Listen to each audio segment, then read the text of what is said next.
Hey, welcome to my latest no damage challenge run, Mega Man X2 Weapon Master. If you're unfamiliar with how this works and haven't seen my X4 version of this, Weapon Master is a dubbed name for this type of playthrough where I'm using X's arsenal to its fullest potential. This is in tandem with maintaining a fast gameplay style that I'm known for, so it combines efficiency and flair. Let me clear up a misunderstanding before it could even begin. This does not mean the usage of the X Buster is banned. When I say the entire arsenal, I mean everything, Buster included. I will note that stuff like Giga Crush will obviously find no practical use, but we'll address that when it's relevant. Unlike X4, X2 has the advantage of not being heavily reliant on the arm part upgrade. X4 forced a lot of Buster usage in the beginning because uncharged special weapons were kind of okay but slowed the pace ultimately. So the moment I receive my first weapon in this playthrough, the Buster will immediately take the backseat until it's needed. Before any more introductions, we'll do something a little different here. As you may have already noticed, things are a bit different if you pay good enough attention to detail. The first Maverick stage will be immediately ran in this video, just to get it out of the way so it won't mislead people in a standalone video. See ya after that.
And here's our first special weapon, Strike Chain. For all that is unholy and holy, do not underestimate this weapon. This goes beyond a mobility tool. This thing packs a surprising amount of punch. To put it into perspective, it's stronger than a charged Buster unaccompanied by the arm parts. What makes this especially useful is that X isn't stuck in place while using it, unlike the double charge shot, so it's more efficient at killing what needs to be killed while having your pace uninterrupted, if speed your game. The downside is the limited range, despite the ability to extend it by holding the special weapon button down. But the power behind it and its utility compensates for its mid-range capabilities. The chain does pierce enemies if they can be one-shotted, so it's a nice way of killing rows of enemies in range while keeping mobile. The most notable use of it is outside of its offense. Its ability to latch onto walls is what provides X some extra movement. It may not seem like a useful tool to a casual player, but when you master this thing, you'll find yourself on the receiving end of some pretty slick enemy skips and other useful maneuvers. The charged version of it is simply an extension that further increases your pull range and opens the Renew to even better skips or speed ups. This weapon, along with Speed Burner, epitomizes the technicality of X2 weapons, but just because they encourage you to think harder to use them doesn't make them bad. Weapons like Strike Chain are exemplary to how mastering them can help you play the game not only faster, but even more efficiently as well if you're not a quick player. This run will be the visual demonstration of that because I do not encourage you to take what I say at face value until you see it for yourself.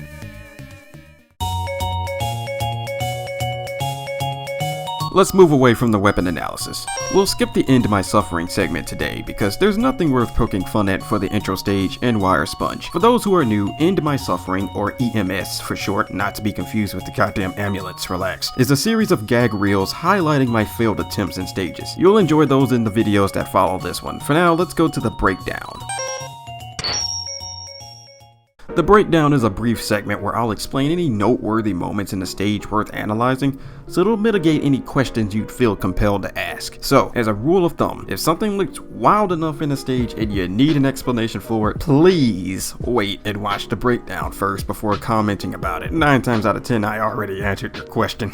Let's skip 99% of the intro because yeah, nothing to say here. Do give my new soundtrack some love for this brilliant X-style remix of Ryu's Determination, aka Basilisk Mine, from Ninja Gaiden. Set the Scissor and Zero Shock as well for the other awesome tracks played throughout this video. I'll make it a point to highlight the remixers featured in this run, because they deserve recognition. Some you'll hear more than others, but the point still stands. Anyway, only thing I'll say here is that the intro boss is an introduction, pun intended, to a commonly known tech known as Dash Lemons. If you're firing the X-Buster while dashing, or in dash momentum, you'll deal an extra point of damage. This does not include charge shots, by the way, but this is especially useful for bosses because you can whittle their HP down faster, as opposed to just waiting repeatedly for charge shots. I use this against Wire Sponge as well, but we'll get to him in a minute. Alright, Sponge's stage. Firstly, yes, I intentionally missed the heart tank. Stop having a heart attack over it. Plus, I'm evil like that. Your pain watching your precious upgrades get skipped fuels me.